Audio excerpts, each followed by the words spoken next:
Hi guys, it's Braylon and welcome to my channel. If you're unfamiliar with me and you've never seen any of my videos before, I'm a kindergarten through second grade special ed teacher, and currently I teach in a self-contained classroom. My entire career has actually been in self-contained and I love it. I'll see students with behavioral needs, students with different varying levels of autism, verbal, nonverbal. They're using all sorts of devices. They're working on all sorts of different goals, and it really makes it a fun experience. So I've gotten a lot of questions from you guys about what do I do each day?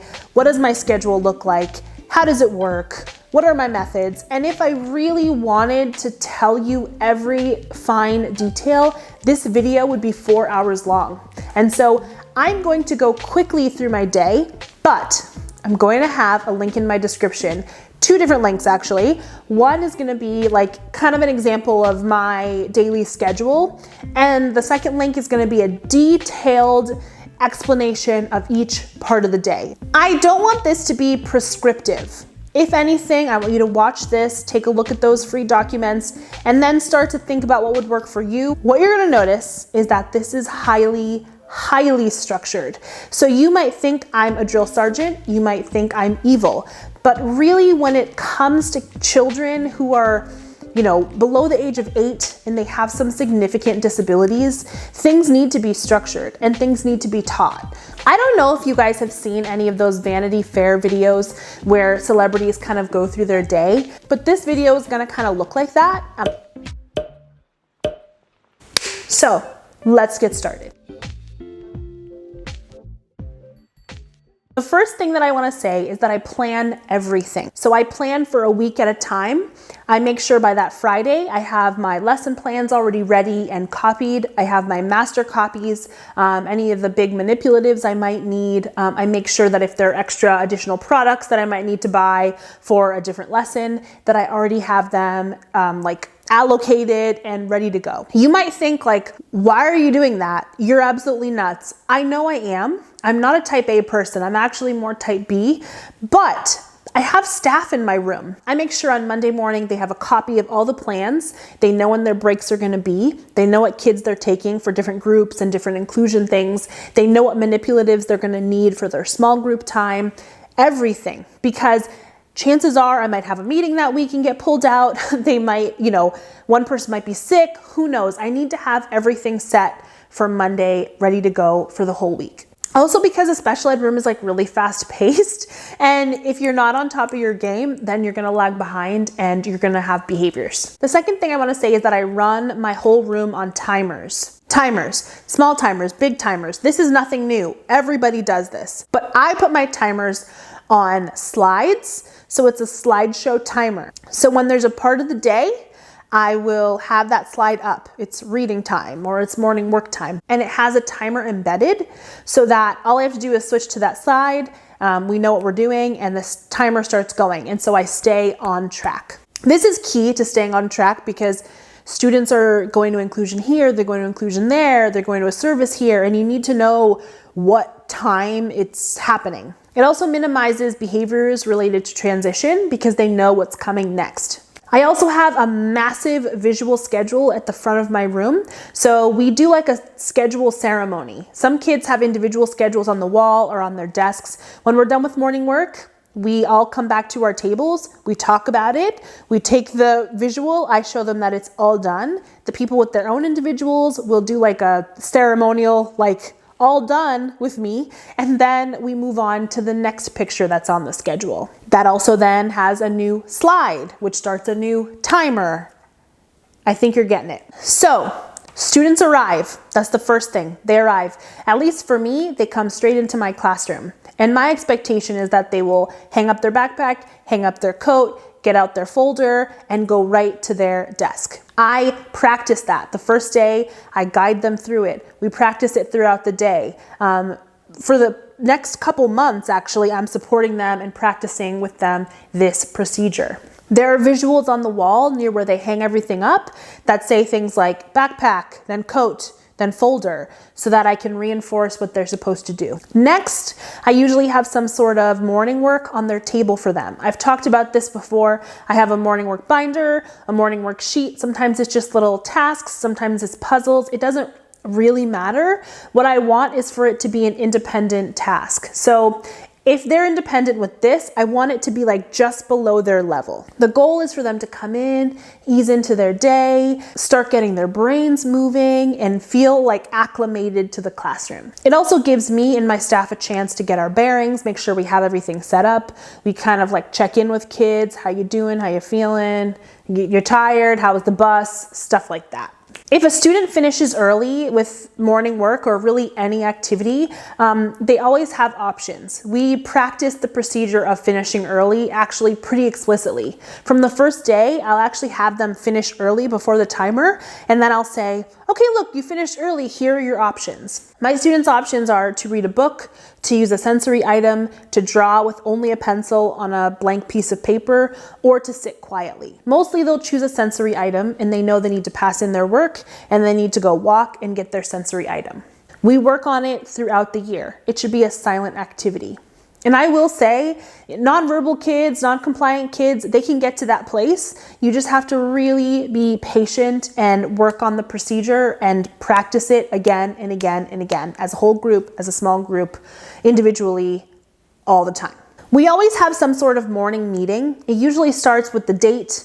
We usually sing a song. We might be learning how to count, or the months of the year, or the days of the week, something like that. So we might kind of sing along to one of those songs on YouTube. We talk about the weather. We talk about the clothes we should wear. We always have a time for shout outs or good things from the rest of the kids. I always do my morning meeting with every kid at their own individual seats, because when they're sitting on the rug, they tend to like touch each other. And I tend to have, between 5 to 10 kids in my classroom, and I want to make sure that it stays structured. The kids who can do things more independently might have their own individual calendar mats on their desks. And so as I'm doing the date, they're doing the date, but I do want morning meeting to be predictable and calm, and a time where the class is coming together to kind of have a nice, fun, bonding memory. Breakfast or snack or anything that's like food in the classroom, I do have a procedure for that too. They will sit at their desk. One at a time, I'll call them to wash their hands. After they wash their hands, they'll go get their snack, whether that's in their backpack or from the school provided to them. They'll come back and they'll sit at their seat. After a few months at the beginning of the year, then sometimes I might let them sit together in like group tables, or sometimes I play like music in the background or a very calm, like informative YouTube video, just to keep them all calm and in place. Now we get to academics. First, I want to talk about small group academics, because that's, I feel like, where the majority of teaching happens. Whatever part of the day it is, my students always start at their desks and they end back at their desks. So like I said, we've gone through our schedule ceremony. Now we know it's a small group academic time. I've turned the slide to the next slide, and it actually has pictures of me and my staff, and then it has pictures of the kids underneath. So even if they can't read, they know which person to go to. We're all sitting at our desks, and then I choose the first group. So Miss Martin's group, I go to my group table and I call the names of my students. They know to bring their pencils, they know to bring whatever additional little papers or whatever, and then they come to my table. I might need to be next to them as they walk to my small group table, but by the middle of the year, they understand that procedure. I've never, ever had a problem with it if I show them enough times and we practice it and we reward the correct procedure. Over time, I've never had a problem with that. And the timer goes off again. We've been doing academics in our small group. We're working on engaging activities. I'm collecting data as they're doing their different things. The timer will go off. We never work for more than 15 minutes, and the students will get up, they'll go back to their seats, calm. After that, we might do our visual ceremony time, because it might mean that we're going to a different part of the day. Or if we're going back to doing more small group academics, I give them a 5-minute break. And again, there's a 5-minute timer for that. They're able to either use their sensory items, their books, they're able to draw. Sometimes we do a guided drawing. Sometimes we do a dance. Sometimes we go for a walk in the school. It just depends. Breaks are between 5 and 10 minutes long. Then after that, they all go back to their seats again. and then I change the slide and it shows a new small group, or it might just be the same small groups, and we do the whole procedure over again. When it comes to independent workstations, everybody does them differently, and if your school has a BCBA, then please talk to that person. But I, at the beginning of the year, don't start with independent work. We have to build up to that. I've created a place within my classroom where they go and they sit and they have all their work laid out for them. We practice as a whole group what it looks like to get your work or a task from a bin, put it on your table, do the work, close it up, and move it to the other table. Then when we're able to, sometimes I mix that into the small group time. So when 3 kids are going to this small group table and 2 kids are going over here, 1 kid is going to go and do his independent work. You won't be able to do that independent work until you've kind of mastered it. Some kids might not master it, and so that means a staff member has to be with them, sitting behind them, and kind of either physically or verbally prompting them to get their task, put it on the desk, complete it, and put it over here.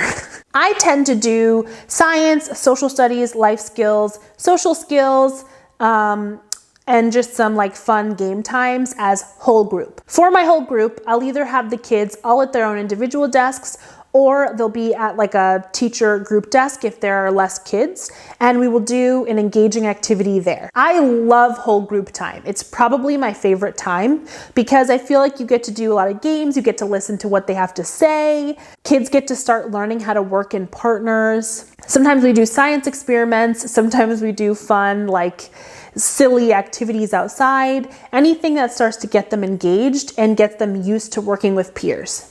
When it comes to my staff, I'm usually the one teaching the small group, and my staff is kind of mingling through the kids. They might sit with certain kids that need more support, or if all the kids seem to be doing fine, they're walking through, whispering in kids' ears about doing a good job, or they might be sitting behind and they might come up when it's like a writing activity so that they can scribe. I like having them there for support, but I do like to teach the whole group time. There are 3 parts of my day that I dread.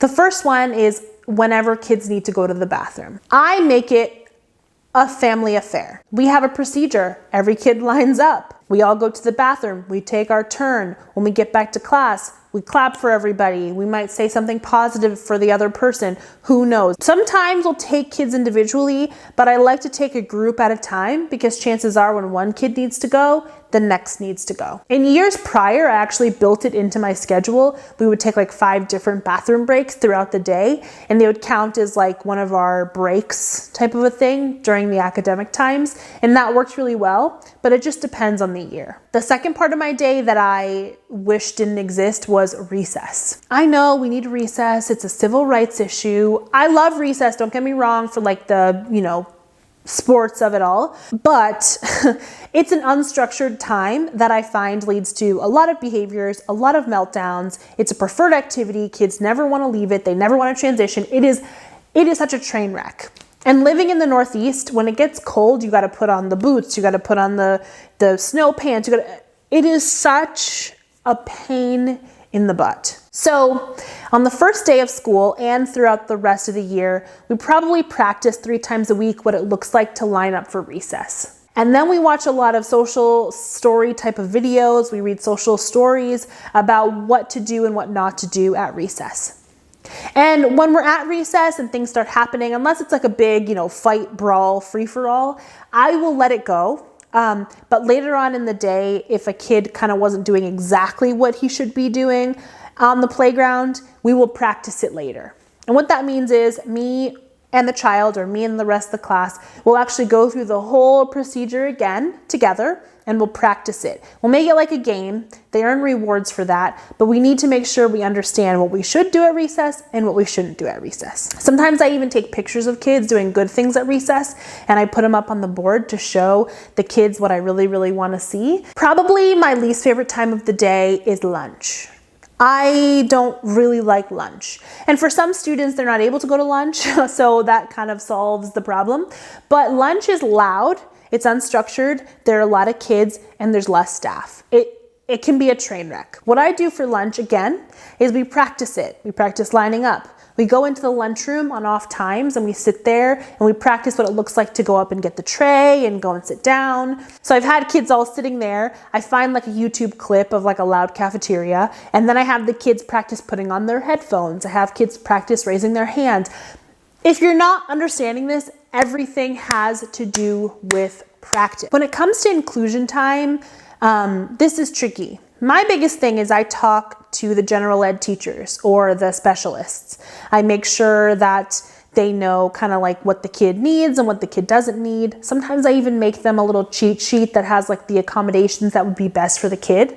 I also send ahead of the child a box with like sensory items and things that they would find helpful. I don't want the kid to have to carry that into the inclusion room because that can be kind of stigmatizing, but I'll have it there. I'll leave it there for the teacher and for the student, and they know they can access it. I also talk to my staff pretty intensely beforehand. I give them different papers to write some observations, to take data. I talk to them a lot about like when to sit with the kid, when to back away, how to support. And we really talk about that a lot throughout the year, especially at the beginning. And I'm fluid with it. If it's not working, come on back to class and we'll try it again next week. When it comes to specialists and them planning their times of when they're going to do pull out or push in, honestly, I don't really care. If they have a time, I give it to them because they're busy as it is. They have huge caseloads and I don't want to make it harder for them.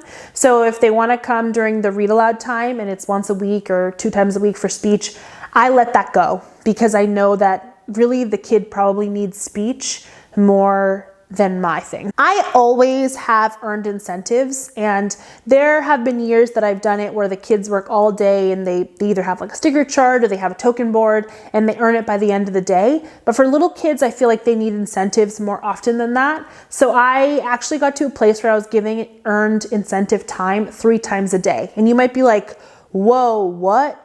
But in the morning, they would earn all they needed, and then they would have an incentive time. And then midway through the day, incentive, and then end of the day, incentive. And that really did work really well for me. It kept kids on track. It gave them something to look forward to. A lot of kids that are young or kids with disabilities, they sometimes might forget halfway through the day what they're earning and why they're doing what they're doing, and it becomes difficult. And also, if you've had a bad morning, you have no way of making it up for the end of the day. So having the earned incentive times throughout the day really kind of minimized that for me.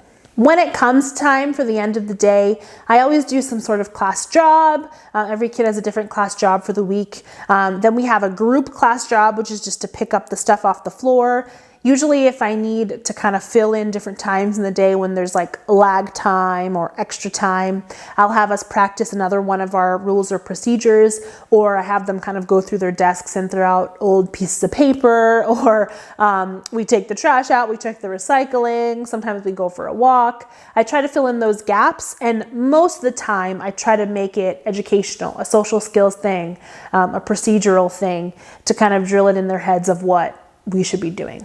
I always end with some kind of calm activity. I don't want the activity to be too enticing and engaging that they're so into it that they refuse to get on their bus. And I don't want it to be too boring that they have a behavior at the end of the day and they're not able to get on their bus. So the biggest thing I've been doing is using those sensory times, putting on some calm music, having them with the headphones, having them with Play-Doh, and kind of waiting for them to either be dismissed or go to after school or whatever it may be. I will say that different classrooms have different needs, but there are a lot of similarities between all the types of rooms that just might help everybody, anybody, whoever. There are probably so many more questions that you have. If that's the case, then please write them in the comments below. I'll try to get to them. But also you can message me on Instagram if you really want a more detailed question, or you do the research yourself. Check out some books, look at some blog posts, and try to see what would work best for you. You guys are amazing, and this is so fun. Honestly, this helps me too to kind of process through my day as I'm deciding what I want to do next year in my new classroom. I love you all, and I'll see you in the next video. Bye!